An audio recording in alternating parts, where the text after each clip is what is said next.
আজকে অনেকভাবে বললাম, সে নাকি ঘুম আসছে।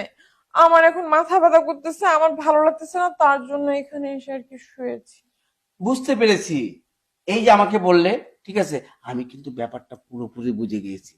আমার ভাইগনা হলে কি হবে, আমি বুঝতে পেরেছি ভাইগনা কমজোরি হয়ে গেছে। শুনো, কোনো অসুবিধা নেই। এখনকার জামানায় একটু উল্টাপাল্টা চলছে, বুঝছো? এতে কোনো প্রবলেম নেই।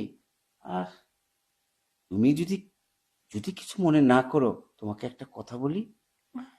আমি কিন্তু বিয়ে শাদী করিনি, বলতে পারো স্টক মানে জমিয়ে রেখেছি। আর তোমার যে সমস্যাটা, এটা আমি সমাধান করতে পারবো। তুমি আমাকে ভেবো না যে আমি কুকুরটা শাদি চুল নেই। এটা বুড়ো আমার, কিন্তু বাকি যা আছে না, এটা 22-20 বছরের যে ছেলেগুলি কুকুর কুকুর করে, আমারও সেরকম করে। কিন্তু বলতে পারি না, তাই তোমাকে বলে ফেললাম। তুমি যদি চাও, মা